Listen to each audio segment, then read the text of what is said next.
Hello and welcome to WGTC Radio, the official podcast of entertainment website We Got This Covered. I'm Jonathan Lack. And I'm Sean Chapman. And we did not want to stop playing that intro music because it was awesome. Yes, it is awesome. That is Nuclear Mission Jam from Half-Life. Which is the subject of our main topic today. Yes, it is. Well, not just Half-Life, but the recent amazing fan mod, the total conversion of the original Half-Life into the Source engine, and it's called Black Mesa. And we are going to talk about that today. Specifically, Sean is going to talk about that today. He's played the whole damn thing, and he's going to give us an in-depth take on that. We're also going to talk about the latest episode of Doctor Who, A Town Called Mercy, and a couple of other little odds and ends at the beginning of this episode, including, we want to mention, over at We Got This Covered, which is the site that hosts this podcast, we have a new little, promotion going on with a martial arts film called Bangkok Revenge. There's a new site on the skin, which is replacing the old dark Batman skin that had been on the site for a long time, so nice to finally see that change. And we have a contest going on. We have contests going on sometimes that We Got This Covered, and this one is the Bangkok Revenge opened in theaters this weekend in limited release, and if you live in one of the areas where it has been released, you can win 5 double run of engagement passes for the new film Bangkok Revenge, and you can go over to We Got This Covered. We got the contest rules there. It's pretty simple. You just like us on Facebook, follow us on Twitter, tweet a little contest message. Very simple, so go do that, and that's our little plug at the beginning of the show. Yes, sir. All right. So, what's going on with you, Sean? How you doing? I'm doing good. Like you said, the Black Mesa mod came out on Friday, but it had a little... As things are wont to do, especially involving Valve, is that when something comes out, it's very hard to get on the first day it comes out, so there's a lot of downloading trouble, so I basically have had 2 days, Saturday and then Sunday, to play Black Mesa, and I had to get all the way through it because I had to get all the way through it. And so that's basically what I've been doing. It's consumed my life for the last 2 days. Can I tell you what's been consuming my life? It's also a video game. Yes, It's not new, but like Black Mesa, it's something you rediscover, or in my case, discover for the first time because you're way behind on gaming. Mm-hmm. And last week we talked about my continuing adventures in 2-year-old your 2-year-long, your great odyssey through the lands of New Austin and Red Dead Redemption. Yes, I finally finished Red Dead Redemption last week. Sean was there. I was there. It was like a celebration. We had to have friends there. Yeah. I finished Red Dead Redemption. Your just sociopathic version of playing Red Dead Redemption where you just kill, maim, and skin everything you pass. Well, I mean, here's this great plague wafting across the landside, just destroying all life. Right, and I played fairly dishonorably as John Marston. Fairly dishonorably? You have the honor bar that measures the shitty stuff you do and the good stuff you do. And it's you were just all the way to the left, and if you ever got a little smidgen of positive honor, you just immediately killed someone and push it all the way to the left again. Right, but I went even further when I turned into Jack Marston. John dies and you play as his son, and I figured this is an RPG. Well, this game has RPG elements to it, so I'm gonna fucking role play, and I'm going to say Jack Marston, he went insane. I mean, I would if that happened to my family, and they just gunned them down, and then a few years later I lose my mother to bubonic plague or whatever's going on. I don't think she got bubonic plague. I know. But anyway, so Jack... This is late 20th, or very, very early 20th century America. It's not 14th century Italy, where everyone's dying from the bubonic plague. This is true. But in any case, they're dying from Jack Marston, because I, as Sean saw when I started playing as Jack Marston, I just went nuts. I'm a bad person in Red Dead Redemption. Bad person doesn't even... bad person is someone who... robs a liquor store? Yeah, or it's something like that. Where it's he commits some sort of petty crime. You murdered hundreds of people. You're the greatest mass murderer in the history of mankind. If this was real, probably. I mean, the only reason anybody still lives in New Austin is because it respawns people. If it didn't respawn people, everyone would be dead. This is actually probably true. And speaking of dead people, this leads me to a version of the game where I'm not as bad. I play it straight, and that is Red Dead Redemption Undead Nightmare. Of the expansion pack that came out at Halloween 1 year ago. Yeah, and I know this is a year old, but I finally got it, and I just have to gush for a second. I'm probably halfway done with it by now. I was just playing it nonstop. Yeah. I'm playing it much more efficiently than I did the original game. But Undead Nightmare. If you were, it'd be like 2 years till we could talk about this. I know, but Undead Nightmare, man, I love like the Left 4 Dead games. This is the best zombie game I've ever played. It's so good. It's not even based on a zombie game. Yeah. It's just a Western shooter, and then they put the zombie elements in, and it feels like a real zombie survival horror game where you really do have to go around to towns and fortify them and save them, and you have to kill your friends who turn into zombies and things like that. And it's also fucking hilarious. Yeah, it's really funny. Rockstar just cut loose. Like, I love the scene where they just have Jack Marston say, "Yep, and no man deserves to have his face eaten off." And I'm like, it's so funny. And they have things like that all over the place. Like where Bonnie, her father, John has to go kill her father, Bonnie McFarlane. He has to come back and tell her. And Bonnie says, "Well, he died doing what he loved." Well, no, he didn't. He didn't love eating people's faces. It's just so self-aware. Yeah. And I like to imagine this as like the perfect alternate ending to Red Dead, where we just turns into the zombie. Yeah, that's one of the cool things that I like about Undead Nightmare is that it has no continuity with Red Dead Redemption, so it's sort of like this own sphere. Yeah. Where it's, because all the characters who you killed in Red Dead Redemption are still alive in Undead Nightmare, so you get to kind of see what they're doing in this weird alternate. It's like this weird comic books do this all the time. They're like Elseworlds tales, where it's just its own continuity thing, like what would happen if Bruce Wayne was killed instead of his parents, and Thomas Wayne becomes Batman. It's like that kind of story. It's like they did that with Red Dead Redemption. It's really cool. It's awesome, and it's how seamlessly they switch genres. And if anything, the gameplay mechanics become even tighter. Like, they're better at what they're doing here. The shooting, the Deadeye stuff makes way more sense in a zombie shooter. Yeah. I mean, it makes perfect sense in a Western. Yeah. But in a zombie where I love lining up 8 zombies and just watching 8 heads just boom, boom, boom, boom, boom.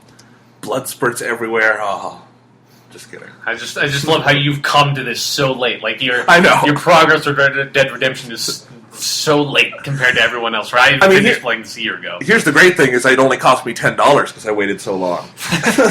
That's how long I waited. They cut the price in half. And that takes a while because they, first thing. Yeah, for DLC, it takes a long time for them to cut price on DLC. I know. So maybe I can finally go back and play Ballad of Gay Tony now that. Ballad of Gay Tony for GTA 4. It's a good download. It's better than the other one. Okay, I did not much care for Lost and Damned. Some good stuff, but. Undead Nightmare is great. Undead Nightmare is awesome, especially if you're a fan of zombie movies. It's so self-referential. It's just it's got such a great sense of humor. And it makes me question why, the apocalypse is always set in the present because there's so much good creative value of doing it in the past. Yeah. It's so interesting. There are legitimately good dramatic elements there, and I love their social commentary, too, where they'll have people just becoming flagrantly racist because of the zombies. The guy, there's that one stranger mission where you go talk to the guy, and he's talking about how he hates the Chinese and the homosexuals and the blacks and the Jews, and he's saying it's all the Jews' fault, and then he walks outside and gets eaten by zombies, and it's just wonderful, and then you get to shoot him in the head. But what I love about this is that when it's just this, normal world... It's everything, normal Wild West scenario. You go insane and kill everybody you meet. But then once it's the apocalypse, now you're okay, I'll calm down now. I'll work through, I'll help these people out. And where it's most people, it'd be the exact opposite. This normal world, you're not going around killing everybody. But once, the world is ending, you're fuck it, everything's destroyed. I'll just do whatever the hell I want. So can I tell you why I'm playing it straight? Why? They won't let you kill the real people in this one. I didn't even know that because I never tried.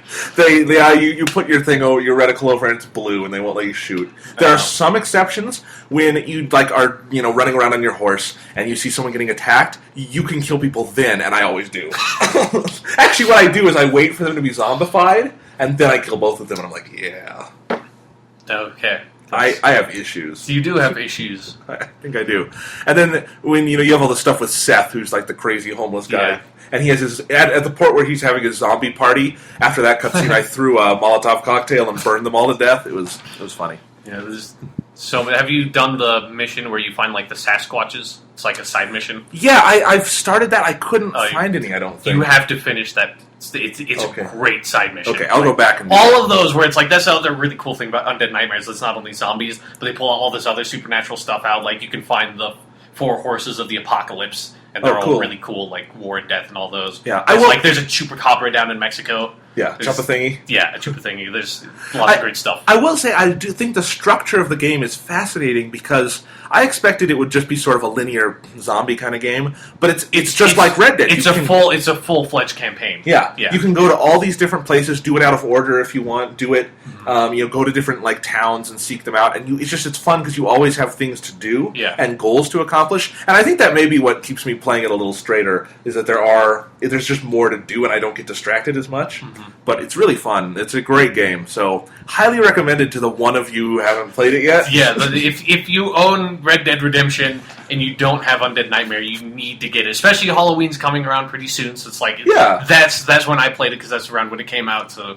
it's a great time to play that game. Right. If you don't have Red Dead Redemption, you're listening to this and we already spoiled Red Dead Redemption for you. Sorry, still play Red Dead Redemption because it's amazing. It is, and then get Undead Nightmare because it's probably Undead Nightmare is probably the best piece of DLC I've ever played. Oh, absolutely! Like that's how DLC should be to me. Yeah, not like map packs and stuff like that, but this like full-fledged own campaign with its own storyline.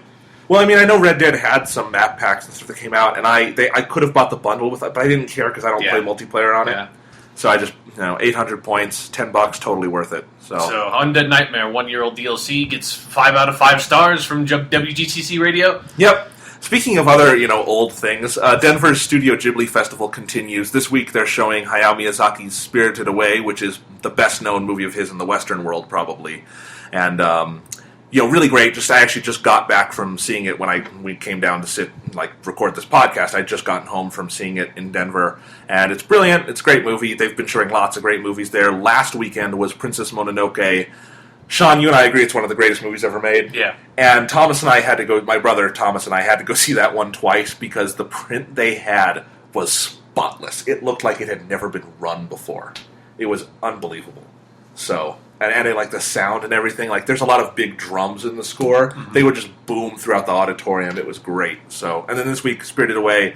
Sadly, because that movie is the most popular one, and I assume they've shown that print a million times, it had been beat to hell. Oh, yeah. Not like to hell, like it wasn't the worst I'd ever seen, but someone had mistreated it somewhere along the way because, no, I mean seriously, because like dirt and scratches just happen naturally, but then there would be every like maybe 20 minutes for 2 or 3 minutes, a green line would appear at some point in the screen, and it would just stay there for like 2 or 3 minutes, and it would just be flickering a green line.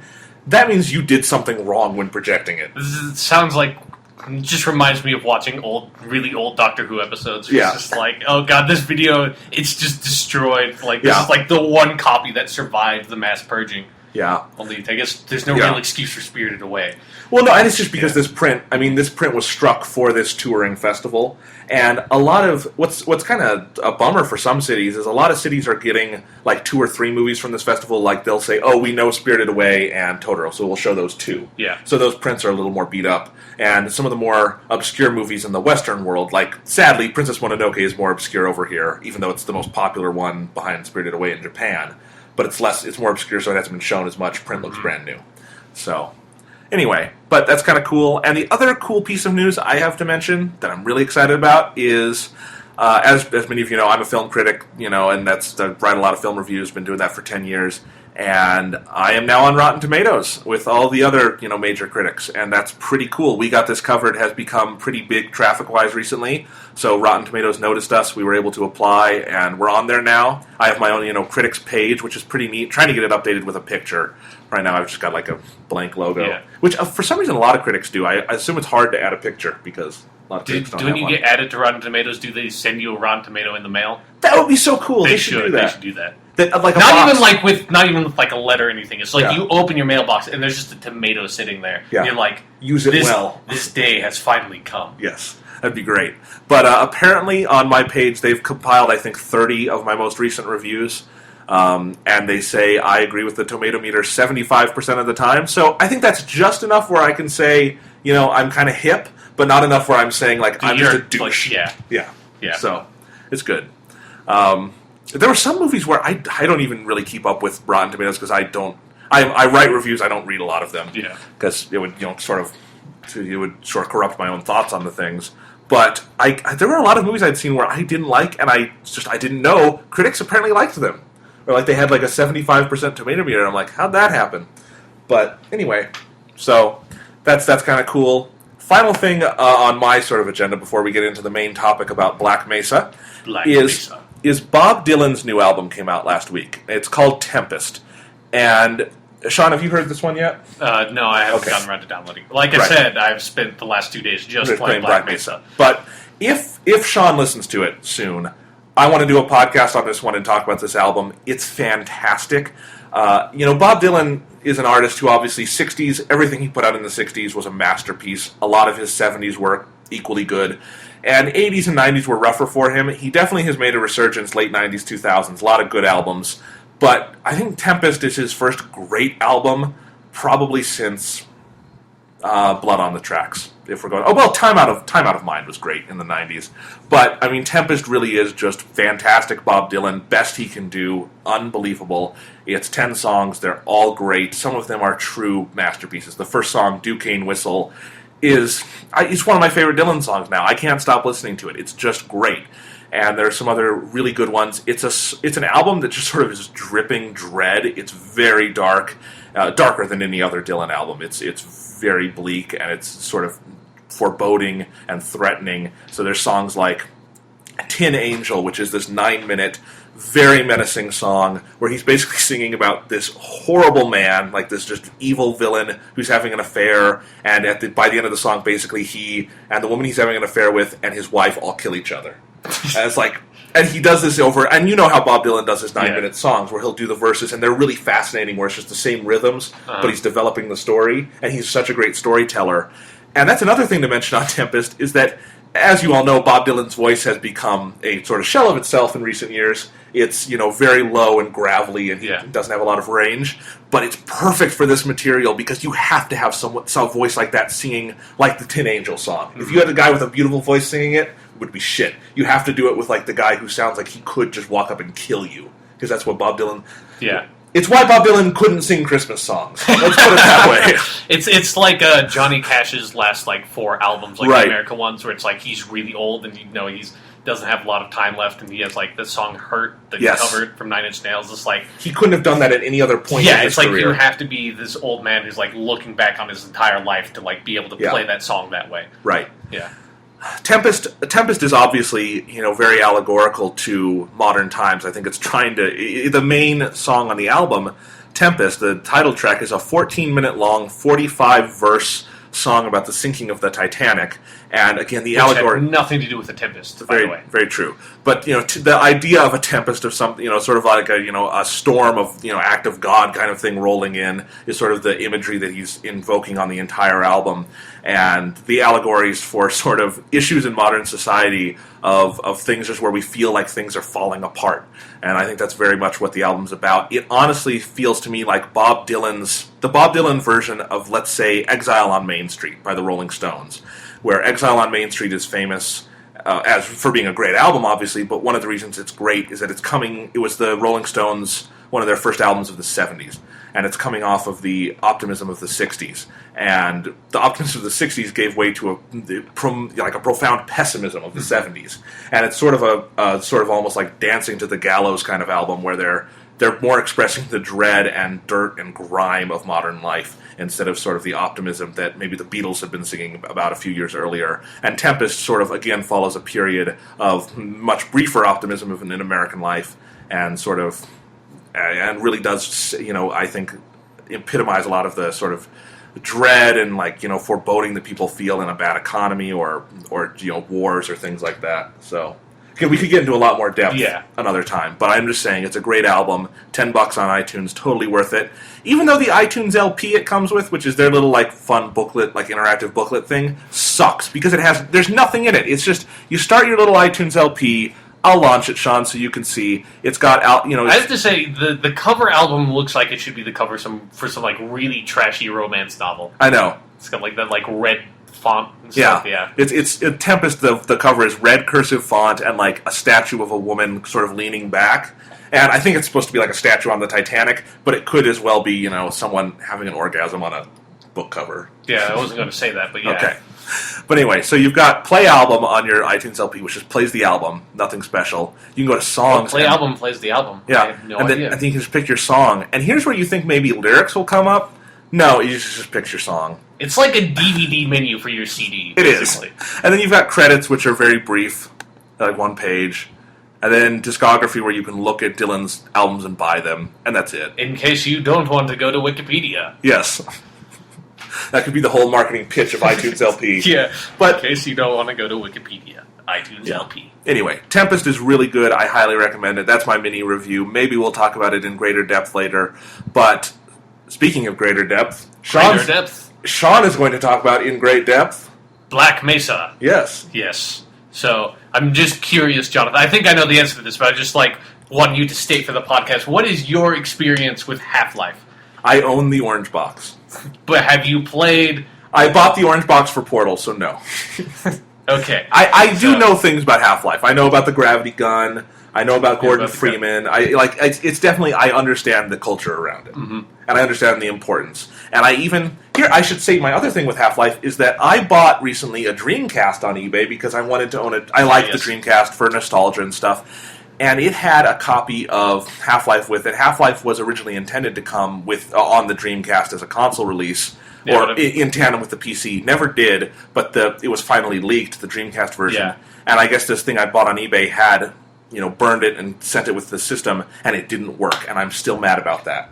Yeah, because I do really... I know you can, you can download and play it on your PC. I was just so fascinated by the idea of playing Half-Life on the Dreamcast where there's only one analog stick. Yeah, how would it work? Yeah, I mean, because I know there's a version of Half-Life that they made for the PS2 that I'm also kind of curious about, because Half-Life 1 in particular is such a PC shooter, I can't even imagine playing it on a controller.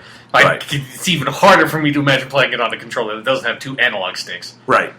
So, I mean, who knows? Maybe that's why they dropped it and didn't put it out? I don't know. Yeah, because I know they basically finished it. Yeah. But yeah, so you just have almost no experience playing them. No, yeah, no. So, and then with me, I have kind of a weird history with Half-Life, where especially Half-Life 1 is actually a really special game to me because my first exposure to Half-Life was the Orange Box came out 2007. It was the Half-Life 2, the 2 episodes, which are the follow-ups to Half-Life 2, Portal, and Team Fortress 2. It's a great package, $60. For the Xbox 360. It's now on, if you want to buy it, I should say, it's on Games on Demand on Xbox for $20. Great, $20. If you don't have a gaming PC or you don't like gaming on a PC, you're getting the Orange Box. That's a fantastic deal. Yeah. Because those are all 5. I mean, Team Fortress 2, probably the multiplayer community is not particularly big on the Xbox, because the PC went crazy with Team Fortress 2. To the point I don't even like Team Fortress 2 on the PC anymore because they just went way too far with it. But yeah, Portal, Half-Life 2 Episode 1, and Episode 2, that's just fantastic value for that price. Even at full $60, is incredible value. So that's when my first exposure to Half-Life 2 was. I got the Orange Box for Xbox 360, so the first time I played through them was on the Xbox 360 because this was before I had really considered PC gaming at all. And Half-Life 2 was one of my favorite games of all time. I think it's absolutely amazing. I mean, obviously, I didn't know how much you have to say about how great Half-Life 2 is. But when I got the Orange Box, that was also around the time where at my home, we got a new PC that wasn't, great, but it was good enough to play, a Half-Life 2 on the PC, which came out in, 2004. So it was a fairly old game at that time. So when I got that PC, I was like, I kind of want to get into PC gaming. I want to see what that's like, because before the only games I played on PC were the old Blizzard games like StarCraft, Diablo 2, and Warcraft 3. And so we got our new PC. I got Steam, which is Valve's the online digital delivery service that has this massive monopoly on PC games. But there was this also an unbelievable value where I'm pretty sure they still have this, and it's actually expanded now.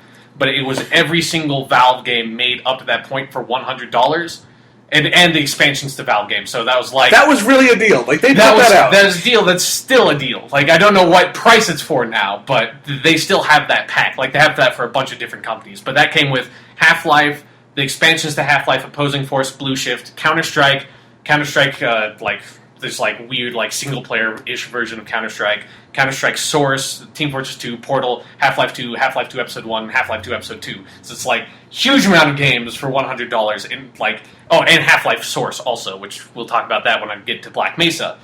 But so I got all of those and I was I played Half-Life 2, I want to play Half-Life 1 now, and so I loaded that up. and that was the first like shooter I played on the PC. And I would say that's the game I first played that kind of started my interest at. Where now I'm kind of considering mostly moving to PC, where my main gaming console has been the Xbox 360 since it came out, but it's like, as time goes on and like, I see it's like, especially where it's like, if you don't have a lot of money, Steam sales are the most amazing thing ever, where you can get a game for like $5, or like a dozen really good games for $100, as opposed to the like... Just save up for that time of year instead of spending over the year. Yeah, so you can buy a lot of games for a lot less money on the PC, and then the PC... it's the better graphics, the better control for something like first-person shooter. So I've like slowly been migrating to that, and that definitely started with Half-Life 1, and Half-Life 1 is one of my favorite games ever. But then also, while I was playing Half-Life 1, I heard about, after I finished it, and I was just like looking stuff up, there was this mod called Black Mesa, and I hadn't heard about this before. And what Black Mesa was at the time, this was probably around like 2008, so it had been in production for 4 years at that time. And it was just around where I think they released like their first teaser trailer. Black Mesa was this mod of like about like 40 people making it a full conversion mod of the original Half-Life 1 into the Source engine, which is Valve's like engine that they made for Half-Life 2. And the whole story behind it is that when they released Half-Life 2, Valve also released Half-Life Source, which was Half-Life in the Source engine, but they didn't do anything with it, and it's actually a worse version of playing Half-Life. It's basically got good-looking water, which is really out of place. Like, it's got Half-Life 2 water in Half-Life 1, and Half-Life 1 came out in 1998, Half-Life 2 came out in 2004, so that's like this really weird disparity. And then it's also got the physics engine from Half-Life 2, which is also just kind of really weird, and it kind of messes with a bunch of puzzles. So the conversion of Half-Life into the Source engine that Valve did is really, really bad. And it's not the way that you should play Half-Life 1. You should play Half-Life 1, the original version, and download like the high-res texture pack that makes it look a little bit better today. But so there's a bunch of fans who were really disappointed that you had this really terrible port into Half-Life Source, and they're like, fuck it, we'll do it ourselves. So they took that disappointment to heart. Yeah, they really did. I think there's like two different teams of people who both decided to do this at the same time, and then eventually they're like grouped up together. And let our powers combine. Yeah. So since 2004, when Half-Life Source was released, these guys have been working on this mod, and it just came out on Friday. So a round of applause, guys. Yeah, that's some stick-to-itiveness there. I mean, that's more than like Half-Life 2. So they started making that like right after Half-Life 2 came out. And, like, Valve has still not made Half-Life 3. I mean, granted, they had to make the episodes also, but those are fairly small and little installments. They started that when we would have been in 6th grade. Yeah, that's sad. It's awesome. But yeah, I mean, these guys have been working on this diligently, and came out on Friday, and it is absolutely amazing. And so that's the backstory. There's a lot of really interesting stuff if you like dig deep on the internet about like the Black Mesa team, because these guys just were absolutely dedicated. They spent so much time doing this, and it's such a massive project.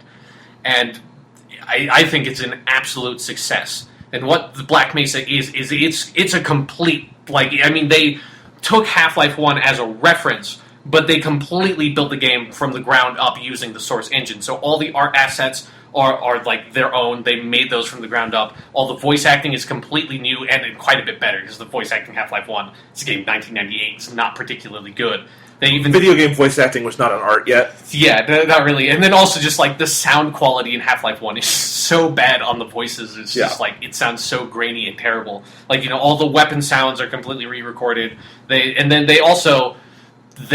What I think is really interesting, if you compare Black Mesa with something like Halo Combat Evolved Anniversary, where Anniversary is just, they took Halo CE and they just put a graphics, redid the graphics, but they kept the game engine exactly the same. So playing Halo Combat Evolved Anniversary is almost the exact same as playing the original, just it has better graphics. Yeah. But Black Mesa, it's a completely different game engine, and what I think is really bold and what I think they did really well is that the team decided we're going to change some stuff because we have a different game engine, and you have to do that. So it would be like if they remade Halo 1 using like the Halo Reach engine. This is going to be a completely different feel. It's going to be a different kind of game, and so that is bold, I think. Yeah, because Half-Life 1 is one of the it's one of the most revolutionary and well-received games of all time. Like, right. Completely changed the shooter genre. And you are fans at that point. You're not the original developers saying, we're going to fix our things and give them out to fans. It's like the fans saying, here's what we think we could do better or different. Especially because it's like they added puzzles using the physics engine, because you have this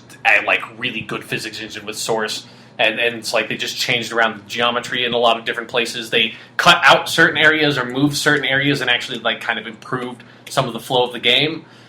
But yeah, I mean, it's absolutely incredible to me that they decided it's not just Half-Life 1. Like, even if you've played Half-Life 1 like 6 times, like I have, it's like Black Mesa, it's a different experience, but it still has that Half-Life core to it, because it's still like, this is the really awesome part where I get to kill the giant tentacle monster with the rocket propulsion stuff that's he's sitting on. It's absolutely amazing. It's all the great moments that you remember in this new way. It's almost like doing a remake of a movie instead of a remake of a game that you usually see that's the HD version. This is this is its own beast, which I think still has the core of the original in it. Which I think is always the way to do remakes. Yeah, I always think before my favorite game remakes of all time were the Final Fantasy ones on the DS, where they said, instead of just making the pixels look nice, we're going to redo it from the ground up. And not only did they put it in 3D, they fixed all the mechanics that were outdated or aged and made it feel like the best version of that game. Yeah, instead of just saying, okay, let's just kind of clean up some of the textures and then put it out there for a lot of people to buy. Which is okay for some stuff, PS2 game released on the PS3. It's well, for instance, you and I both really liked what they did with Combat Evolved Anniversary. Oh yeah, I mean, that's a good thing to do, because that means that game can continue to be relevant. Mm-hmm. But given the choice, I do agree. I think it's cooler to do something where you're really going to devote yourself to it and say, what can we do to improve this, make it better, bring it into the modern era, whatever. Yeah. So that's with Black Mesa. It's really incredible, and I guess I should just say that Black Mesa, it's completely free. I think technically you need to have a game that has the Source engine, but you can just download Team Fortress 2, and that's free to play. Oh, okay. So you can just download that and then download Black Mesa from their website. It's no reason not to play it as long as you have a computer that's capable of running it. Does that mean Mac could play it, because Team Fortress 2 is Mac compatible? I think it's not really straightforward, but I've seen, there was some guy on Reddit/r/games that said that he had it running on a Mac, so I don't think it's absolutely straightforward. It's not just downloading Team Fortress 2 for Mac, but I think there's a way to do it, so you can look it up on the internet. So yeah, I mean, if I really want to play this, I can just put Boot Camp on here. It'll take 5 seconds, but I mean, that's I have a MacBook Pro that I use Boot Camp for, so it's eventually one day I'm going to get a really good gaming PC. That will happen one day. And we'll talk about it on the podcast. Yeah, when I finally get around to having enough money and time to build my own PC.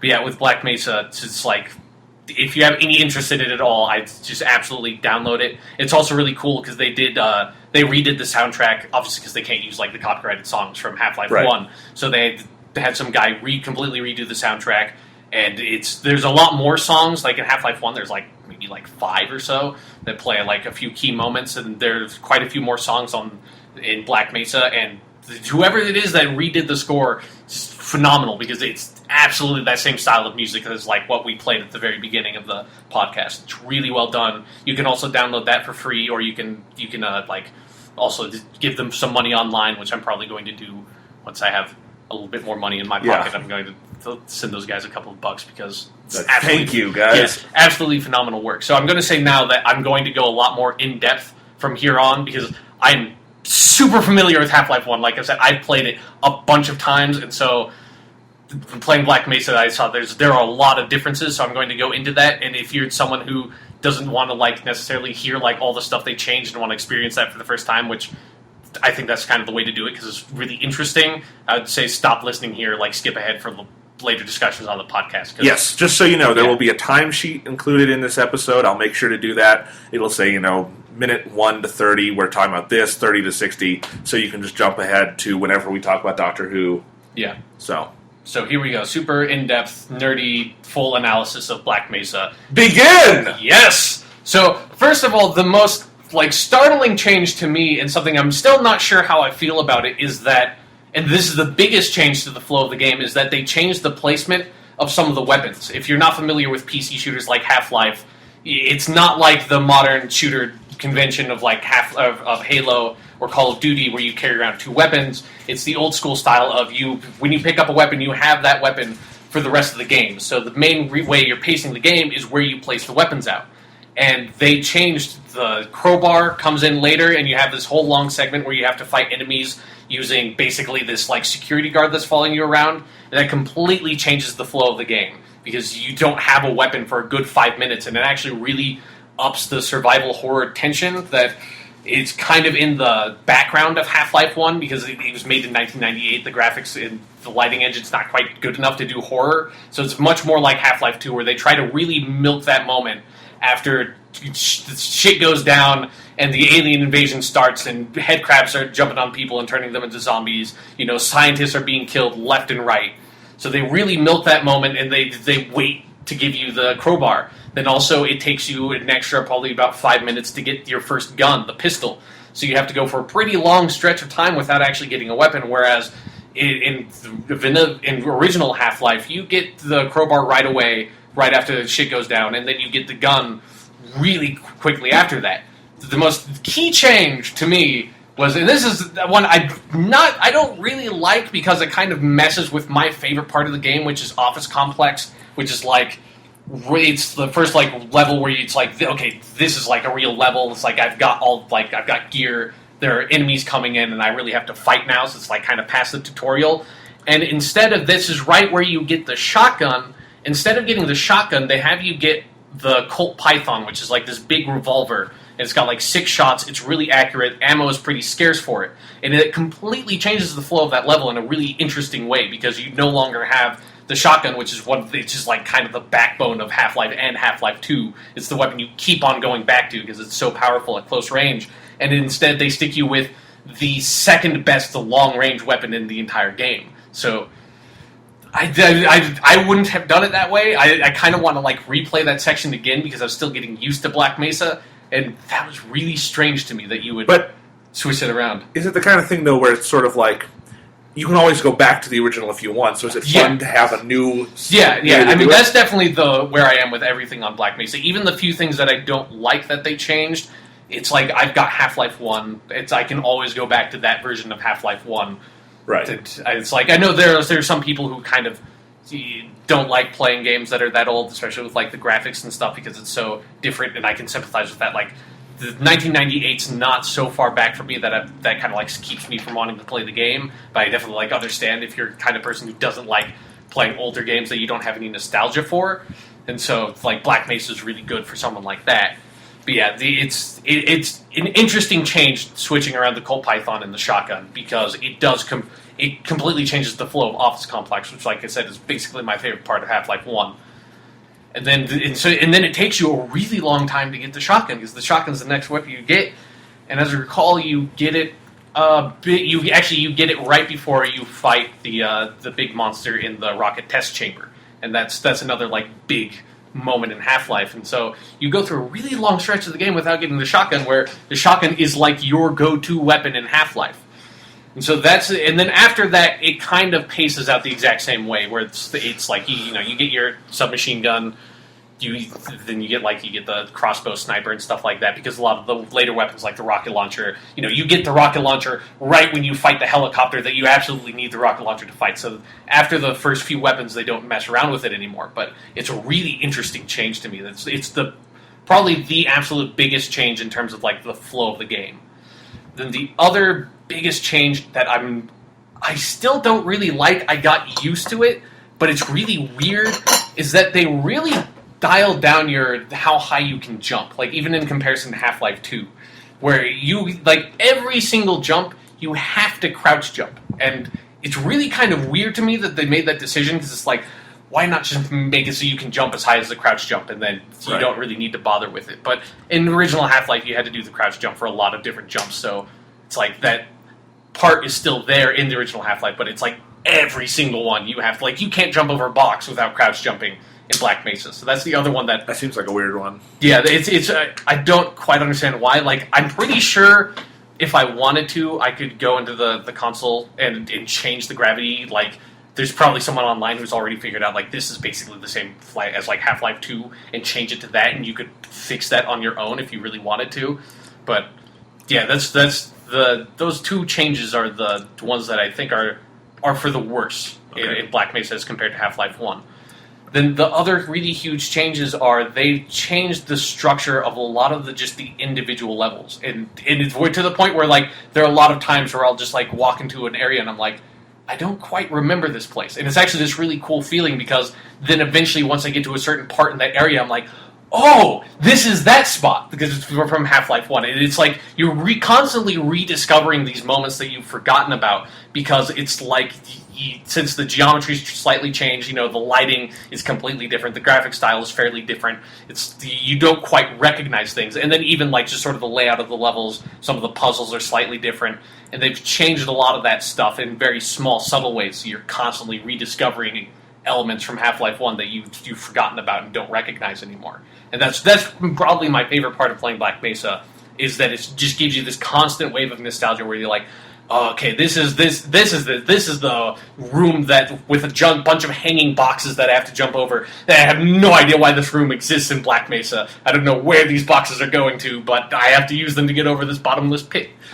And there's a lot of, like, they don't take out any, like, really key moments. They, like, kind of shift them around. Like, there's this one moment where you're on this, like, elevator that's going down, and there's head crabs start raining down from the sky on you, and that part's, like, kicked back, like, a few extra rooms that I noticed. So it's like there's a lot of, they change around some of the rooms, but it actually, to me, kind of helps the flow of the game more, where it has, to me, Black Mesa has a much more stable difficulty curve than the original Half-Life, where the original Half-Life, it'll be like, this room is almost impossible. Like, there's no way I'm going to kill, like, these 10 Marines that are coming down and killing me. There's, like, absolutely no way. And I feel like Black Mesa actually just kind of fixed some of those elements of the first Half-Life 1, which is impressive, because Half-Life 1 is such a well-designed game.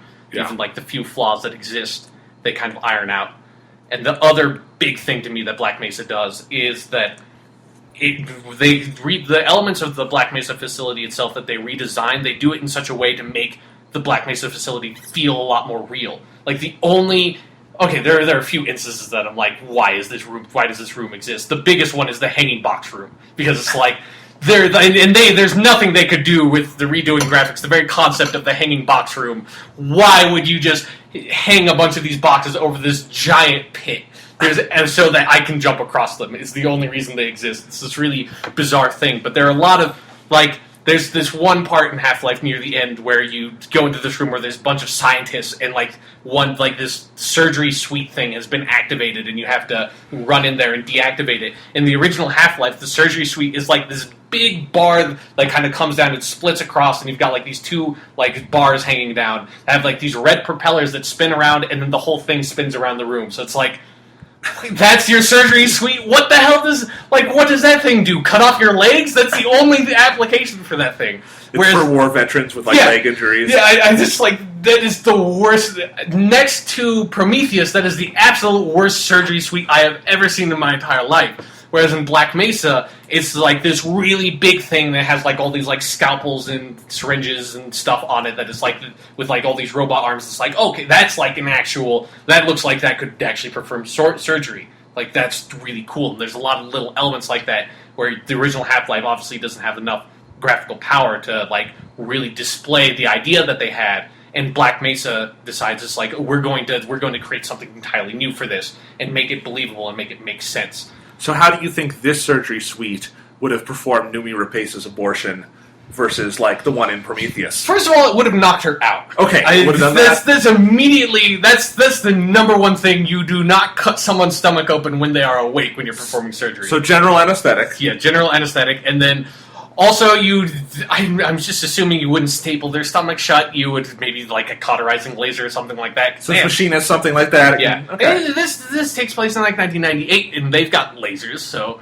imagine way in the future Prometheus would have lasers too. I mean, they've got, like, giant, like, just monster disintegrating guns in Half-Life, so yeah. They know what they're doing. Yes, they absolutely know what they're doing. The other great moment that is, like, I kind of missed from the original Half-Life is this really weird thing that's like they kind of like completely took this out of Black Mesa. They made I forget specifically what it is, but it's a much more believable way of blocking your progress. But there's this part where there's this like big alien monster that's in this big room, and you have to get this like little like kind of like trolley thing on these like it's almost like a minecart on rails, and you have to get this trolley, and you need to use it to get to the next part, but this big gargantua thing's there. And then also, the rail is blocked by, there's these bunch of, like, concrete dividers just piled up, so it's like, you can't just, like, walk by it. So you have to turn on the power for the rails, you have to use the power to kill the giant gargantua monster, and then finally you can get on the minecart and go, and it's just the greatest thing in the world when you hit the giant concrete divider wall, is it just like crumbles to pieces under this like normal little trolley that's going at like 2 miles per hour. You just hit it and it just disintegrates. It's like this wonderful, like really old school effect. And in this game, it's like this big door that only opens when you get the power on. It's like I have no idea why they didn't do that in the original Half-Life. They came up with this really bizarre. It's not even like it's a concrete wall. It's like they got a bunch of concrete dividers, and then someone piled them up for no reason whatsoever, just so that I couldn't keep on going. Oh, Johnny was playing with the concrete again. Yeah, it's like I don't know who did it or why they did it. But yeah, there's a lot of moments in Black Mesa where it's like they just smooth out these really weird little elements where obviously they were most likely made just from the technical limitations of the original Half-Life. But it still has this really ridiculous moments. Like when you walk into a room, this is my favorite. It's near the end of the game, you walk into a room, it's just covered in trip mines. There are just trip mines everywhere, and it's like it takes you like 5 minutes to get past this room, because if you trip a single trip mine, this room is also filled with giant explosive boxes. So if any trip mine explodes, like the entire building goes up and you instantly die. And it's like that in the original Half-Life, it's like that in Black Mesa. Like that part's almost completely untouched as far as like the geometry of the room goes. And I just always, every time I get there, it's like, because at this point you're fighting the military that's gone there to try to cover up the alien invasion, and you're just like, why the fuck did these guys plant these trip? Like, who was the one asshole who had like 50 spare trip mines, went to the room full of explosives, and just started planting them everywhere in this really intricate pattern where there's one way you can jump and crawl and like push boxes around all these trip mines to get through, to get out of to the elevator out of the room. Like, who's that one asshole who decided to do that? Probably the same guy who's playing with concrete. Yeah, who was just piling up concrete dividers all over the place. Maybe he's like, I don't know, the son of the facility manager. He's really spoiled, has nothing else to do. Yeah, it's just fucking assholes, man. They come up with the most creative ways to like try to hinder your progress without making it actually just impossible for you to keep on proceeding. They just make it really, really, really hard for him. But let's not just stop him like we very easily could by just locking the fucking door. Yeah. But yeah, there's still moments like that. But but Black Mesa's cut out a few really, really annoying parts. Like, one thing I was so happy they cut this out is there's a part in Half-Life where you have to launch this rocket into space to try to like stop the alien invasion thing, and you go into this fucking room, and it's some asshole decided, I'm going to just cover this room in dynamite. Like, there's this layer, you have to go up these stairs, you go into this little room where you have to go up the stairs, and it's just like, there's this one layer of dynamite, like this ring around the room, that's kind of like right at where the top of the stairs are, and there's like these 3 trip lasers. If you hit those trip lasers, the entire room goes up. I don't know, once again, I don't know who the asshole is who had like 100 pounds of dynamite to just cover the entire fucking wall with it. And then you have to get these stupid fucking boxes, push them in the corner up by the staircase, and do this little, like, delicate little crouch jump thing, where it's like, if you just jump a little bit too high, your head hits the trip laser and you die. And then, of course, like, pushing the boxes is, like, this really delicate, like, you have to get them in the exact right spot. They just completely cut that out with Black Mesa. And when I got there, I'm like, thank God, because I did not want to spend the next 5 minutes of my life trying to deal with the fucking dynamite room. Yeah. They're just like, we know that part sucks. We're just skipping it. And there's a few different moments like that in Black Mesa. Nice. It's really nice. But so, yeah, the majority of Black Mesa, it's definitely its own game that still has the core of Half-Life. There's only a few really big changes, like the Glock, your main pistol, which was really good in Half-Life, in the original Half-Life, because it was dead accurate, and you just sniped dudes with a pistol. And in Black Mesa, they really powered that down, but they made the MP5, your submachine gun, a lot more accurate, where it was just like, it went everywhere in the original Half-Life. So they played with a lot of the weapon balance, but I think it actually works a bit better, where you end up relying on your MP5 a lot more than your pistol, which makes a hell of a lot more sense that I'd be using a submachine gun rather than like a 9mm handgun when I'm fighting a bunch of soldiers. There's a lot of little tiny kind of touches like that because, once again, nothing in this game is exactly like Half-Life 1. It's not just like... It's not Half-Life Source where they just took Half-Life 1. They completely built the game from the ground up, so nothing is exactly the same. There's just a lot of... Like, it's like... I could get into so much detail about, like, they changed, like, a lot of the enemies, like, there's, like, these two types of enemies, the bull squid and the hound eye, that are just complete fodder in Half-Life 1. Like, you just, like, mow through them, they're nothing. They're, like, some of the first enemies you fight, and they just pop up later in the game. They're just kind of like grunts in Halo. Like, you don't even have to think about it. You just kill all of them. Black Mesa, those fuckers kick your ass. Like, they just, like, the hound eyes, they're these little things that they run up, and they do this sort of, like, shockwave thing. And in Half-Life 1, you can kill them every single time before they get up to you. Those fuckers are like the Flash in this. They just, like, run straight up to you at, like, 50 miles per hour, and then they have this actually really cool effect when you get hit with the shockwave. It's almost like kind of getting hit with a flashbang in Call of Duty, where it's like your vision sort of like goes all over the place and it like kind of like whites out a bit. You hear ringing in your ears. There's a lot of like really good effects. And then also the fucking bull squids, those fuckers are like snipers in this. In the original Half-Life, they like shot acid at you. You could dodge like the acid traveled at like 1 mile per hour. You never got hit by acid. The acid goes at a really fast speed and it has this huge spread. So they kind of changed the behavior of those two enemies where they were like completely pointless. Like they were just like a ammo fodder. You just had to spend ammo on them and that's it. Whereas they're actually kind of a challenge in Black Mesa. You have to think about it. It's like if there are 5 hound eyes running at you and you do not take care of that right away, your ass will be dead in a second. Like you're gone. Same thing with bull squids. If there's 3 of those things shooting acid at you and you don't kill them right away, you're just fucking dead. So the Black Mesa is actually, even though it has a nicer difficulty curve, it's overall a much harder game because they definitely make the enemies not just these like really easy to kill, like just random fodder enemies. All of them have much more like strict patterns and much that you have to really think about how you engage them. So it's not if you're not particularly familiar with playing PC shooters, play this one on easy because this is one of the hardest PC shooters I've ever played. Like, I never had problems that much with Half-Life 1 other than, like, a few ridiculous difficulty spikes. This one, if you're not that good, easy is the way to go, because playing it on medium gave me a lot of trouble in a lot of places. Like, all the enemies are a lot harder to fight. Like, but is it fun challenging? Oh, yeah, it's fun. It's not like it's really frustrating, but it is just, like, you just have this moment. It's kind of like, almost like playing Halo 3 ODST. It's like it's even harder than that, but it's like when you're playing ODST and you're not the Master Chief anymore. It's like a grunt isn't just fodder. Like a grunt, if you don't handle the grunt can take you out just by using his gun. Like it's not like some ridiculous explosion that he sets off with a plasma grenade. It's like the grunt can be a real threat. It's like that in this, where it's like there's no fodder enemies other than like head crabs, which is, of course, I mean that's like it's head crabs. They're not going to make that really hard to fight.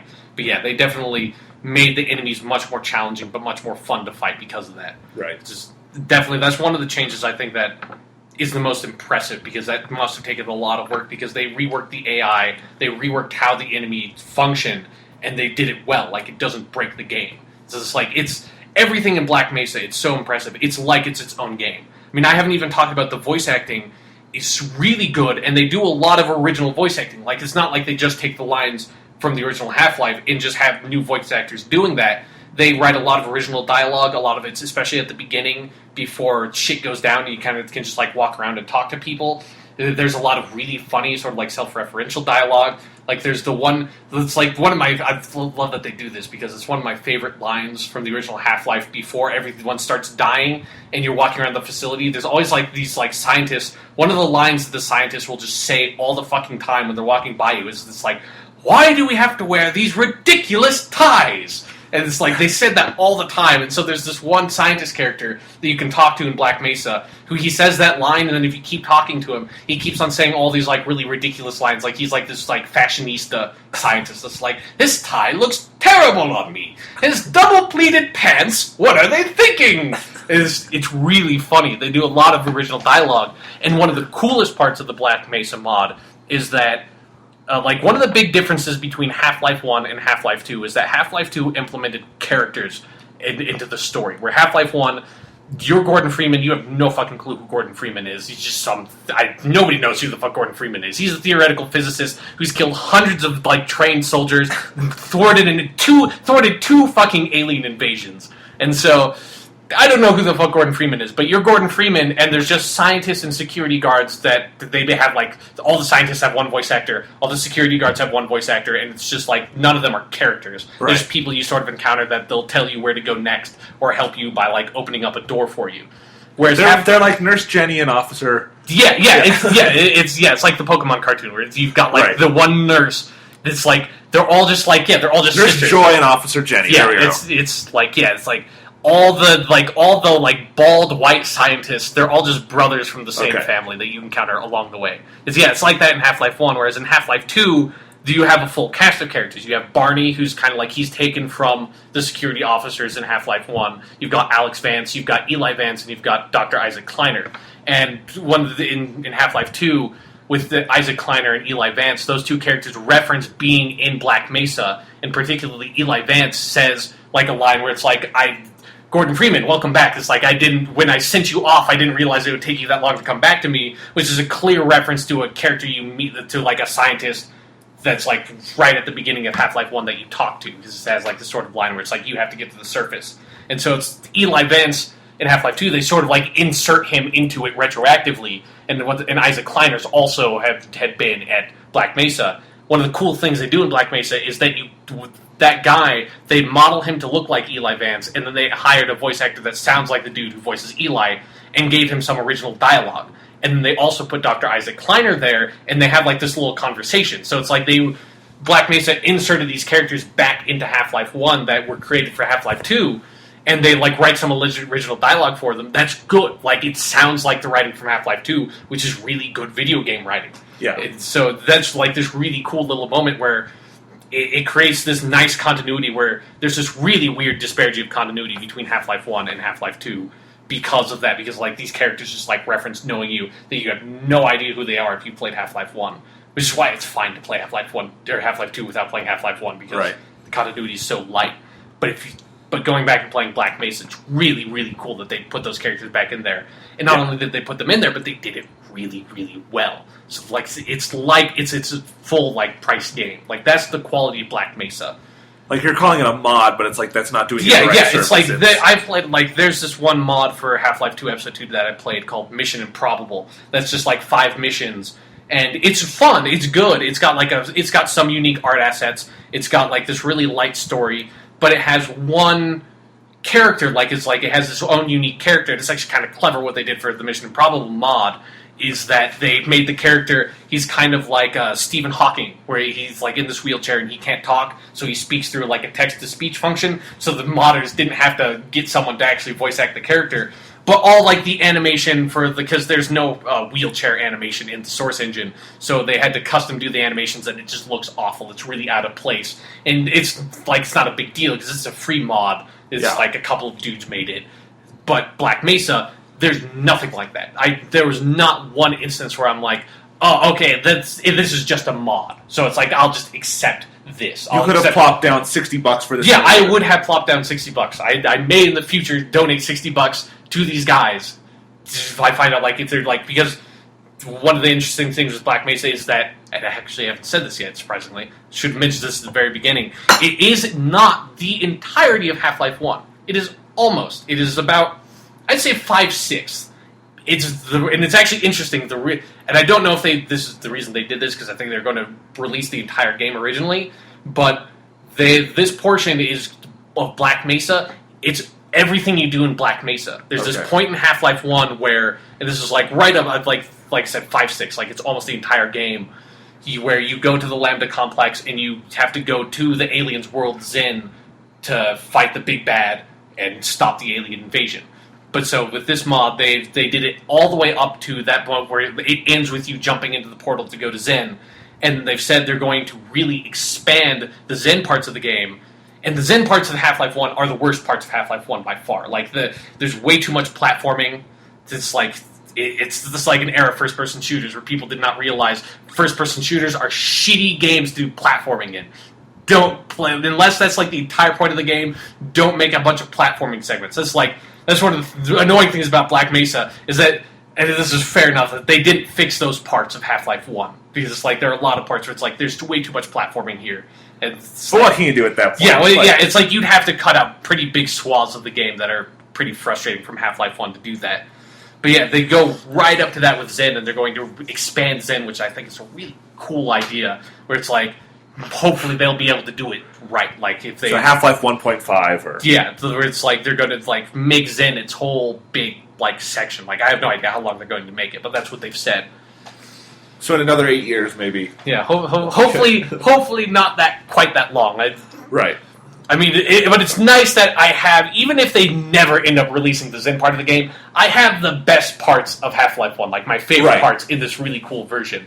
Because the game starts, like, honestly, the worst parts of Half-Life 1 actually start right before Zen. I think once you get to the Lambda complex, there's, like, this whole, I was so hoping they would skip this. There's this stupid fucking part of the game where you have to, it's like this, like, teleporter puzzle where it's like, okay, I have to remember if I go in this teleporter, it goes to that room, and you have to just like keep on going through teleporters, and it's like tied to this stupid jumping puzzle where you have to do these like jump to every single portal. So it's like if you fuck up the jump, you're like reload, quick save. I'll go back. Okay, it's like I have to go in portal 2 to get to portal 4, and I have to go in portal 6 to get to portal 10, and I have to go to portal 7 to get to the fucking portal I need to be at. And it's like you just have to jump through them all over and over and over again to figure out the pattern. They didn't fix that part. Valve portal mechanics before they did. Before they figured out. I mean, that's something I never really connected. Is that Half-Life 1 and to an extension Half-Life 2, everything is about teleporting because the reason why the alien invasion starts is that they're trying to figure out how to teleport, and they do that by teleporting you to, like through this, like they call it the border world Zen. So it's like you teleport to Zen and then like teleport back to Earth through like some crazy quantum entanglement science bullshit. So it's like, yeah. Valve's Portal stuff started with their very first game. I never thought about that. But yeah, there's some frustrating segments of Half-Life 1 that Black Mesa does not remedy, to my great chagrin. Maybe most people love that portal sequence. I fucking hate it. Okay, it's so frustrating to me because it's so bad. I can't believe that part's in the game. But not Black Mesa's fault. Yeah, it's not Black Mesa's fault. It's like yeah. I mean, and luckily I remembered most of the pattern because I played the game enough that it's like I was like, okay, it's 2, 4, then it's 7, and then it's like you have to hit like some switches and go 2 again or something like that. Geez, spoiler alert! It's like go back, like if you're playing Black Mesa and you remember this, that is the sequence. It's 2, 4, 7. Do that. Don't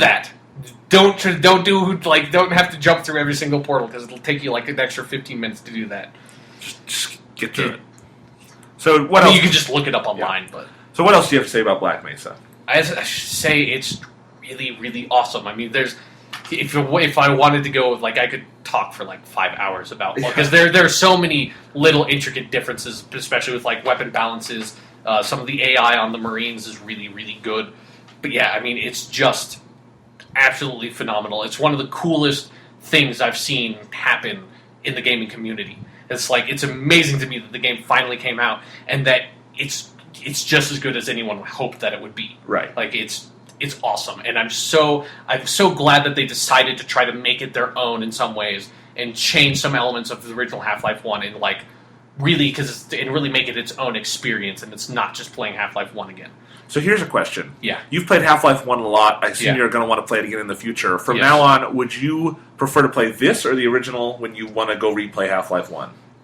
That's an interesting question. I would say it's like I play both. Like okay. I don't know. Like it's because there's a lot of the stuff they change, even though I still think the change is technically for the better. Like I still like the ridiculous MP5 that like sprays everywhere and has a 50-round clip, which is completely impossible. Yeah, it's like there are a lot of those elements of the original Half-Life, even though the game control is a lot clunkier than Black Mesa, that I really, really love.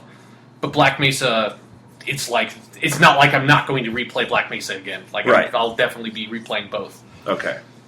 So anything else to say before we wrap this part up? It's just buy the game, download the game. Download the soundtrack. The soundtrack's awesome. It's just like a bunch of non-lyrical music that you can just put on the background when it's like if I have to do calculus homework, but it's like, I don't want to do calculus homework while being lame. I want to play some really awesome 90s style video game music. And now calculus is awesome! Yeah, calculus, no, it doesn't quite do that. Alright, so it's not that good. It's not, yeah, the music isn't that good, but the music is damn good. It's implemented really well into the game. I should say something that it's like, and this is actually like the only thing where it's like, it kind of shows that it's a mod, but I think hopefully it'll get fixed. Like, I don't know how much support Black Mesa is going to have since it's not made by like the actual video game studio, since it is technically a mod. The game did crash on me twice, but it didn't really affect me because I quick save like a motherfucker. Okay. Like I quick save after like every time I shoot a bullet, I quick save it on PC. That's just you just have a shortcut. You just hit it. It's just F5 and F7. F5 is quick save. F7 is quick load. Every single game I do that. I mean I got that habit mostly from actually playing Baldur's Gate because it's like you quick save. You hit someone and you do good damage on someone in Baldur's Gate, you quick save, you're not dying and losing that hit that did like 20 damage because it's bullshit. It's like, and that's now when I go back and play Half-Life games, it's like every PC game is just quick save all the time.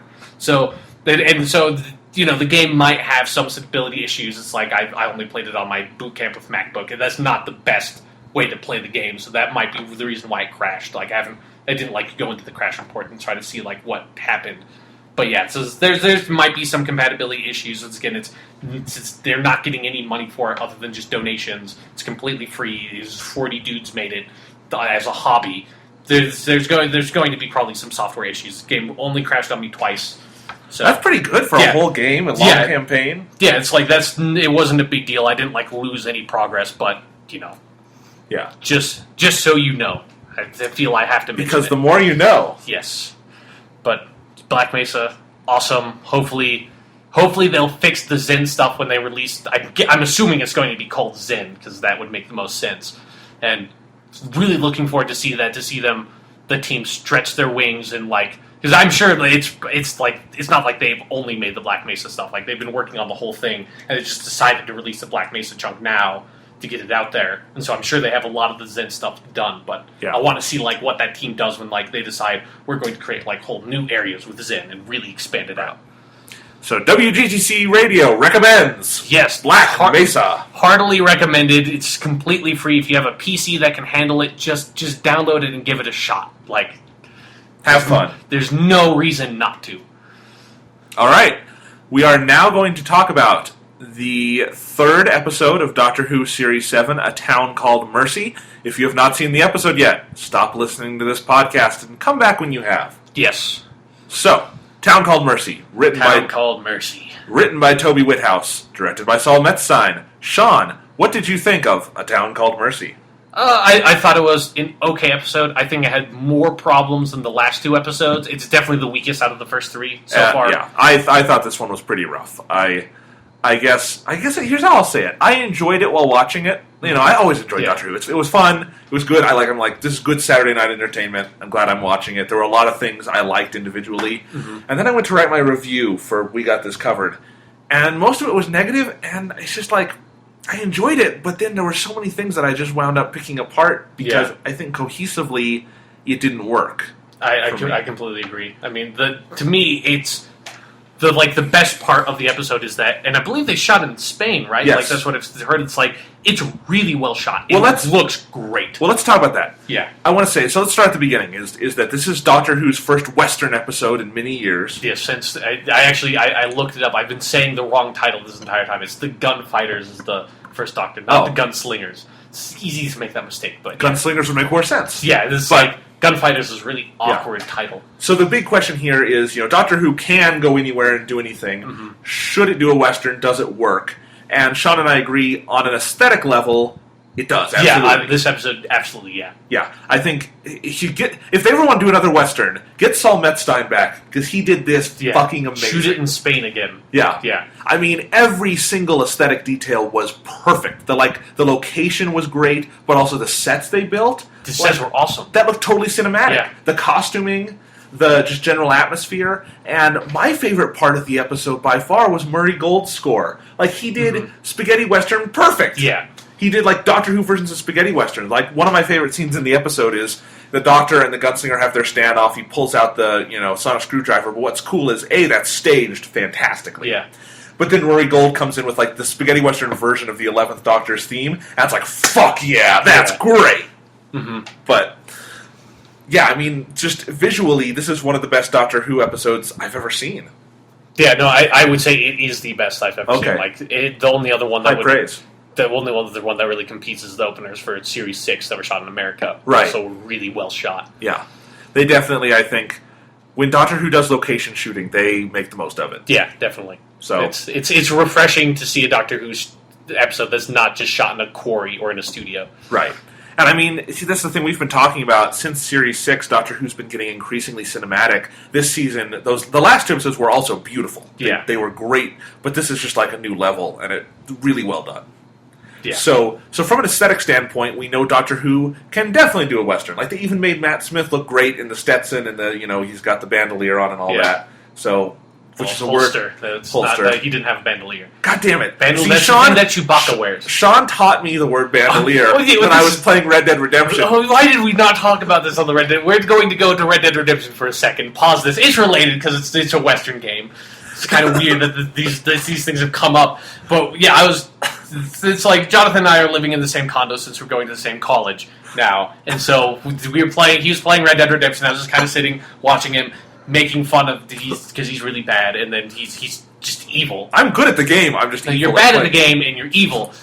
You're bad at the game because while you knew that there existed stores, it was only theoretical in your mind that one might be able to purchase things at said stores. So, and it blew my mind that you had never bought the bandolier. Because the bandolier, it's like the first thing you get. Like, you go to the town, you realize there's the gun store, you go to the gun store, there's the bandolier, it costs like $75. It like doubles your ammo capacity for revolvers and rifles and shotguns. So it's like, and when you had been playing before, I was always like, it's like, you have no ammo. You're constantly running out of ammo. Why the fuck is that? I don't understand why. And I'm like, you don't have a bandolier on because you can see it on the character. I'm like, how the fuck is that even possible?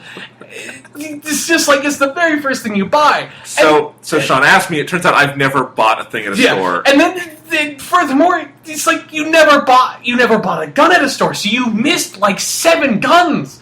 And I had finished the game this. You had finished the game. Like, this was you fucking around after you had beaten the game. It's just like, you didn't have the best guns in the game. You didn't have the Evans repeater that has 22 shots in one clip. So that means you can line up 22 shots in one Deadeye meter. It's like, you didn't have the revolver that has like 9 bullets. You didn't have the double action revolver.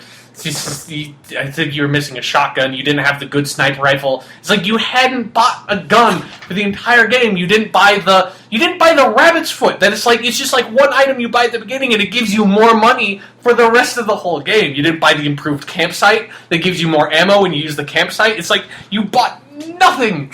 It would be like if you're playing a Final Fantasy game and you never bought anything from the store. It's just like, how is that even possible? It just proves you're really good because you didn't need to buy things. It proves that you're a fucking idiot because you didn't buy anything.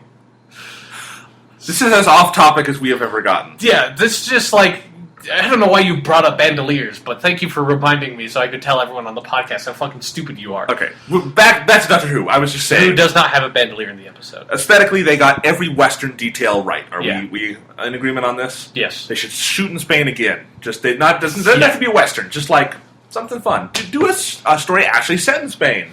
Sure. Good. Yeah. Doctor Who in Spanish. Make it a Doctor Who telenovela. Yeah. The Doctor's evil twin comes on. It's the Valeyard. Yes. That's something they would do on Star Trek, like on the holodeck, where they just go... All right. So, aesthetically works. From a textual level, though, as a Western, I thought this was a very shallow approximation of the genre, where it felt like the writer, Toby Whithouse, understood all the cliches about Westerns. That, you have, like, you go to the town and they're being terrorized by someone, and then, the man with no name comes in and he's going to help, and then there's, like, the group that wants to lynch the guy in jail, and, you've got to have the priest who's, like, really into God, and the hard-edged sheriff who's doing the right thing even though the town doesn't want him to. Yeah, you have to have the standoff at high noon. It's things that anybody, even if they've never watched a Western, would know. Yeah. And they didn't really go any deeper with that. And yes, I agree, yeah. So it felt like that was kind of a wasted opportunity. Like, I think I respect Toby Whithouse for trying to shake up the elements of the genre a little bit by having a story that had some twists and turns in it, even if I don't know if that all worked perfectly. I respect that, but it still conformed to sort of prototypical Western conventions so much, none of the story really felt surprising to me. You know? Yeah. No, I knew the general arc was going to be something's going to happen. Like bad guys going to come in. I like that. You know that something is in fact going to happen with the bad guy. He's going to come in. They're going to have an initial standoff. Nothing really happens. It's just a standoff. Nothing actually goes down. And then they're going to have some downtime, and people are going to have to make some tough calls. And then they're going to come back, have the showdown at high noon. Everyone's going to team up to save the day. And it's like it didn't really go any deeper than that. Yeah. And I also think, and this is actually probably my single biggest issue with the episode, is one of the actual hallmarks of Westerns like this, where it's a guy comes into a town and a new community, that they did not do in this episode is it's fun to get to know that community. And you have multiple characters who are, maybe they're not like great three-dimensional characters, but they stand out, they're really fun to watch, they may be played by iconic actors or something, but you really you get to know, you get a feeling for that community. Yeah. They didn't do that. They sort of paid lip service to that, because the sheriff, he dies and you're supposed to be sad, but you don't know a fucking thing about this guy. The sheriff, he's in the episode for 10 minutes, and then he gets killed. And that's, to be honest, Doctor Who, whenever it goes into a new location and there's a bunch of characters, that is wont to happen. Yeah. But Dinosaurs on a Spaceship, for instance, did such a good job at bringing in a bunch of new characters and doing a good job with all of them that I thought maybe they could do it this time. Or Asylum of the Daleks had Jenna Louise Coleman's character, and when they were introducing new characters this season, they'd generally done well by them. And here, the only character who really stood out, if you can even say that, is the gunslinger, but that's more because he was a very, very impressive piece of design. Should mention him, too. I mean, that was a cool design. Yeah. It's big, Mega Man gun he had on his arm. Yeah. It's cool. Yeah. I really like the effect of it, even though it seemed kind of, I don't know why he did this all the time, but the teleport thing, where it was there's this old spell that's in a bunch of fantasy RPGs called Blink, where you just teleport 5 feet in front of you. It's he just did that all the time. If he had to if he had to move anywhere that wasn't just getting up on his couch to go to the bathroom, he'd have to blink there 5 times. It was great, because, then they would always do the cool sort of Western thing where he would appear and, just dirt and the dust would go everywhere and, settle down around him. So, do you kind of agree with me on the sort of the Western elements? They didn't push it as far as they should have? Yeah, it's just it's weird, because I feel like Doctor Who could do a really good Western, but kind of it's the Doctor himself is kind of a hard character, because he's not a good archetype for a Western. He's not hard-edged. Yeah, he more is now than he was when they did the Gunfighter, because he's just this old man. Where now the Doctor does have sort of the staple of a Western, where it's he's got this tragic past where he's a good guy, but he did bad things. But so they've got that, and he's trying to redeem himself, Red Dead Redemption style, but it's the Doctor himself isn't particularly great in a Western, so I feel maybe if they wanted to do this, they need to get have the Doctor be more of not the main protagonist of the story, have really develop the sheriff well or something like that, because and I felt because they worked really hard at trying to make the Doctor be a Western character in this, and it felt really unnatural to me. Okay. I mostly agree. I think of all the stories they could have, all the arcs they could have given the Doctor, this felt like the right one to do with a Western, but it wasn't properly developed. And I think we're going to talk about that in a minute, but here's something I want to ask, is we talked beforehand in this podcast that we agreed this episode feels a little overstuffed, and they didn't develop. Definitely. Do you think if they had 2 hours, 2 episodes, and developed all this, that they could have done better by every segment of this story?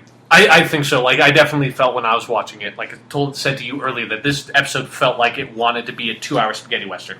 It wanted to be a fistful of dollars. It wanted to have that much time to develop out the different characters and the different storylines. For instance, really let it breathe. Here's a great example: is they at the beginning of the episode they arrive in Mercy, and we're there for about 5 seconds, and then the gunslinger shows up.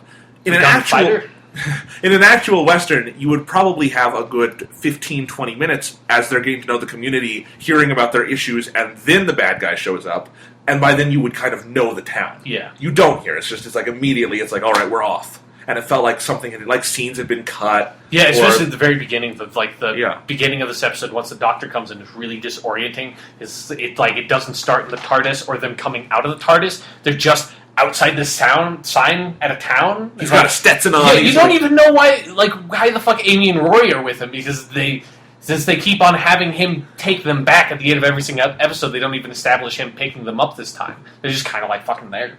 Yeah. So, let's talk about sort of the big arc of the episode with the Doctor, is that he has a very dark moment in the middle where, what's the guy's something Jex? Kala Jex. Yeah. Kala Jex says something that, and this was a nice touch, that it makes the Doctor remember the time war, because the guy says, you don't know how to make the tough decisions. Even all these years removed, you don't say that to the Doctor. He gets pissed, he goes out, and he's going to throw him over the line and let him be executed so he can save the town from the gunslinger. And then Amy comes up and stops him. Now, we'll get into all that in general. Can you see, in sort of the context of this season, the Doctor doing that? I think so. It's still not fully developed for me, but I recognize that they're doing a larger arc with the Doctor. But it's just kind of frustrating because it's making those moments in the individual episodes really frustrating to me, because it's like there's no culmination of that. Like, you don't really understand why the Doctor's like that right now. Right. It's like, what's motivating him? You don't know, and so I feel like there might be some context that'll come down later down the line that'll make these scenes work better. But it doesn't work in the episode itself to me. And I completely agree with that, because I thought, theoretically, that's a really great thing to be confronting at this point, because we've seen it in the past, and doing it in a Western setting, which is naturally grittier, is the place to do it.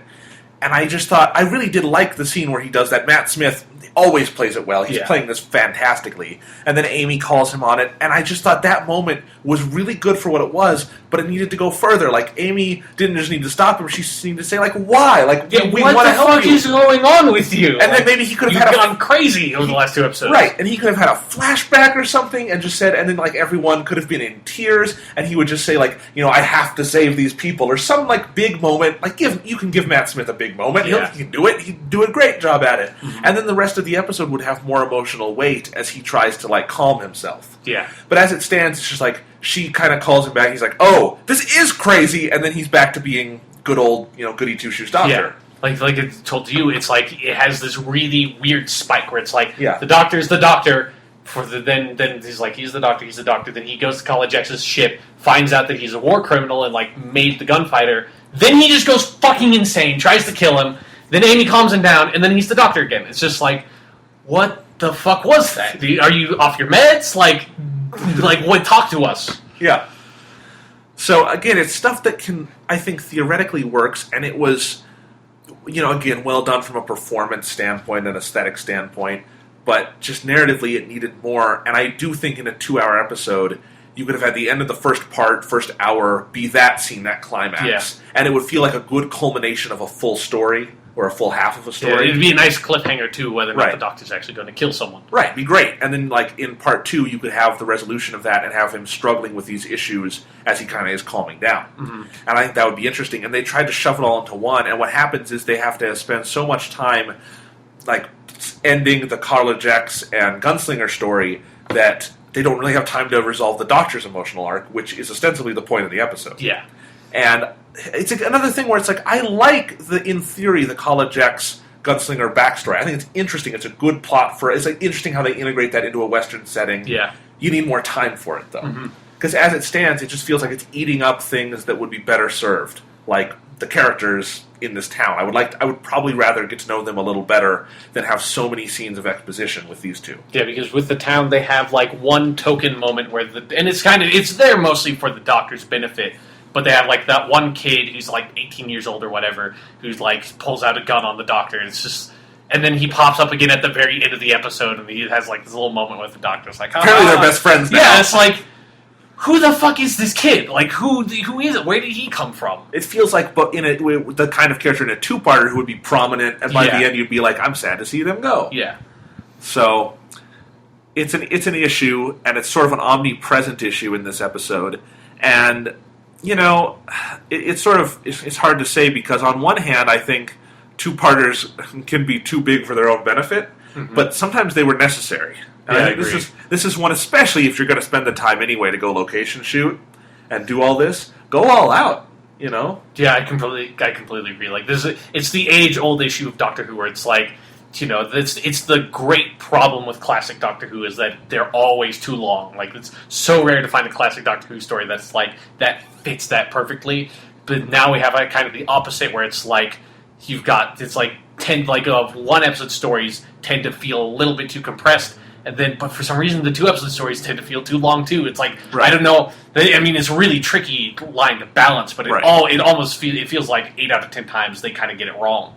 It's not a huge issue, but I think that's something to get it wrong. I think that's something we both liked about the first 2 episodes of this season, is they said they're going to no longer do 2-parters, and for those first 2 it felt like the right call. Yeah, those episodes were really well paced. They fit in their time slot perfectly. Yes. And this one didn't, and that's an issue. And I think one of the other things that we have to talk about that gets eaten up in sort of the time crunch is Amy and Rory. This is their anti-penultimate appearance on Doctor Who.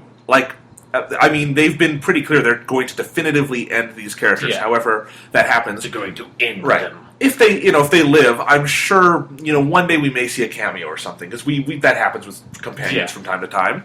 But I mean, who knows? In 30 years, they could do the Sarah Jane thing, where an older Karen Gillan comes back, and we get the Amy Pond Chronicles as a spin-off. We can only hope. Yes, but I'm just saying, this is their anti-penultimate appearance as regulars. And while I don't normally mind companions being marginalized if it's just a regular episode, when it's their second to last episode ever, to have them be completely non-present. I mean, they're there, but they may as well not be. Yeah. Is an issue. I mean, you could write... Rory has nothing to do. Yeah, and Rory's characterization is really weird, because the only thing Rory does, he has 3 lines, and it's always, we should totally be killing this guy right now. And it's like... Rory wouldn't say that! He's a nurse! Why would he be saying that? He helps and heals people, and then Amy is the one that's we absolutely can't kill someone. Whereas Amy is the tempered firebrand. She's the one who's I mean, I don't think she would always be saying, let's kill the villain, but she would definitely be more on that side than Rory. Right. I mean, at the very least, I would have liked to see... Because at this point, Rory and Amy are equally important to the Doctor, I think. They both should have come up and said, as a couple, said to the Doctor, hey, you're being crazy here. Yeah, you've gone batshit insane at some point. And it's just I didn't mind them being somewhat marginalized in 1 and 2, because when they were used fantastically. And there was a lot of good material between them. But here it's just you could write Arthur Darvill out, and they wouldn't change the story an iota, and Amy has 1 scene. In the episode, 1 important scene. So, and you could even get the weird kid to do that scene, at the end of the day, because it's still underdeveloped. Yeah.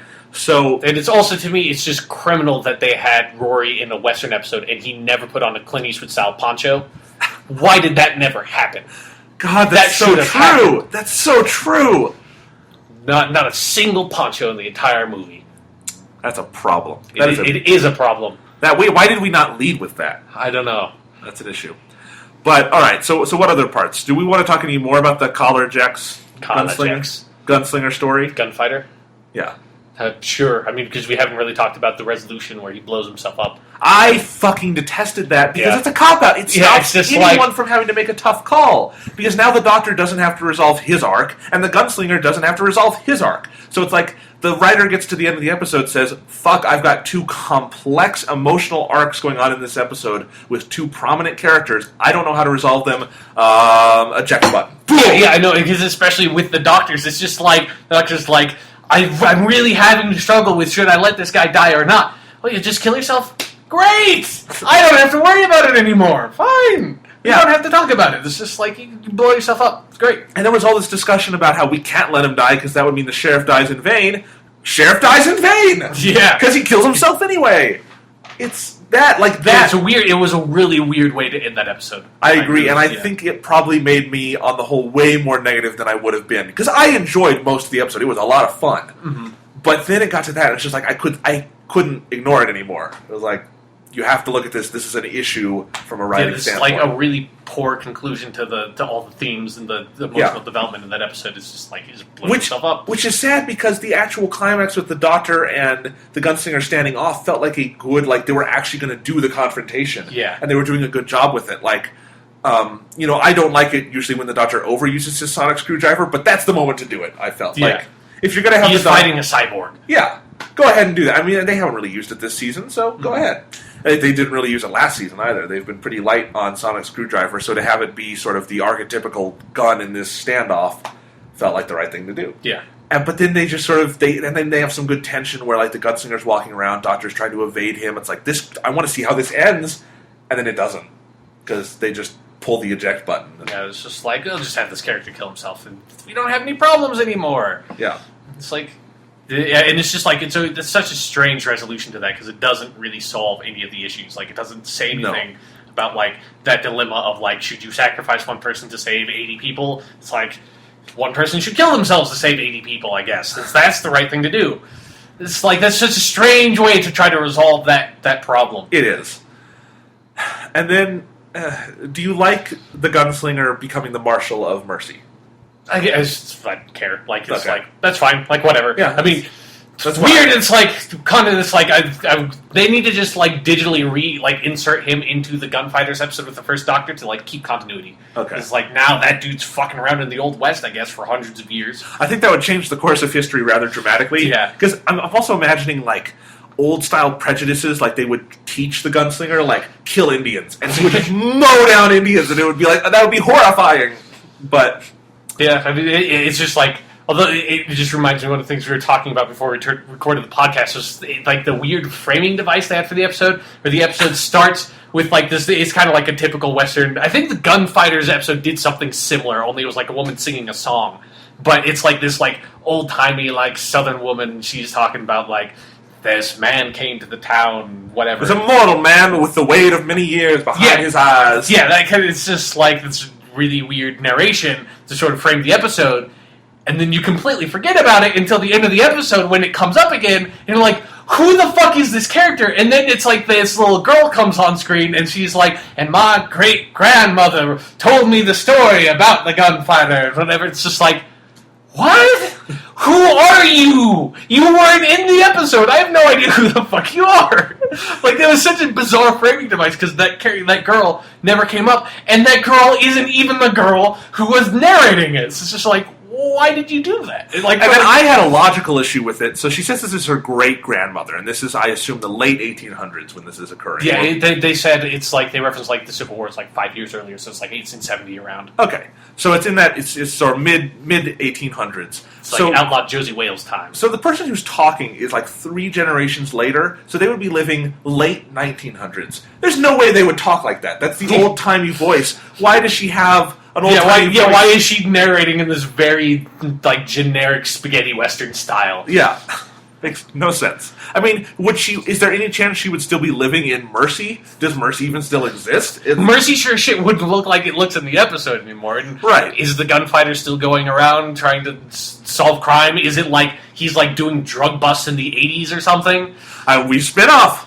I do kind of want to see that, at least like them do like little like 5-minute vignettes of the gunfighter throughout time and how he has to evolve with how crime evolves since like the 1800s until he gets fighting space crime. Right, but we were talking about changing the course of history, so I assume Mercy is in the American South. Yeah, given Civil War is 5 years later. 5 years earlier. Oh, it was 5 years earlier. Yeah, okay, I was just right say, after the Civil War. Okay, that's good because I think the Confederacy. If they had the Terminator during the Civil War, that would have posed some problems for the Union. Yep. Terminator Civil War movie, make it. It's like John Connor's, like Sarah Connor's, like great grandfather and fighting for the North or something. I thought that would be fun. Yeah. Give me your Western clothes. All right. So we've talked about sort of the main story points here. Is there anything else of note with A Town Called Mercy, or have we covered it? Town Called Mercy. It's just like... Not a bad episode. It's not like a terrible... It's the worst episode of the season so far, but that's out of 3. It's like... It's not as bad as Curse of the Black Spot from season 6. It's not I don't. Like a really bad episode. It's like, I'll probably end up rewatching this. Yeah. Not that far into the future. I absolutely can't wait to rewatch it in like 1080p HD just for the visuals. That would be fun. Yeah, because like we kind of like only said it at the beginning, but once again, it looks awesome. Yes. You can't really. That's the best part of the episode to me. Yeah. Yeah, it's kind of weak, but I really want a good Western style Doctor Who episode. It's like they've tried to do it twice and they've failed both times. It's frustrating. And it's not complete shit like the Gunfighters is. Like that's one of the worst Doctor Who stories out there. At least it's not that bad. I feel like someday we need to just like take an afternoon and watch that and talk about it. You don't want to? Okay. I don't really want to watch the gunfighters again. Okay. Once is enough. Point out the complete historical inaccuracy of the gunfighters. Like, it's just like everything is. The only thing they got right was that Wyatt Earp is in it, and that's it. Like, that's like the one thing they got right. All right. So the thing I said about A Town Called Mercy at the end of my review, which Town Called Mercy. Yeah, the one thing I will say is that I do always appreciate, even if they're going to miss, I do like it when Doctor Who swings for the fences like this and does try something big. Even if it doesn't connect, I respect the effort and I like the effort. Yeah. I would rather see something like this, sort of a noble failure, than just sort of a standard, sort of boring, they go to Earth and there's an alien there and it's competent, Yeah. So, which, again, is I think something the Stephen Moffat era has done really well, is they haven't generally played it safe. Yeah, most episodes, it's like, this is its own unique episode. Yeah. It's not like some sort of like generic-ish Doctor Who story. So, we respect it for that. Yeah. So, that's our episode. It's A Town Called Mercy. WGTC Radio somewhat recommends, but it's Doctor Who, so you have to watch it. Yeah, I mean, it's like, you have to watch it. I mean, I absolutely have to watch it. So. Yeah. It's a compulsion. It is. It's an addiction. I mean, it's kind of like what you said, where it's like what they were doing in the episode, where it's like, if College X dies, then the sheriff died for nothing. It's like, if I didn't watch an episode of Doctor Who, I watched all those episodes for nothing. Your life would have no meaning. Yeah, it's like, I wasted a year of my life. Doctor Who is the meaning of life. I think it is.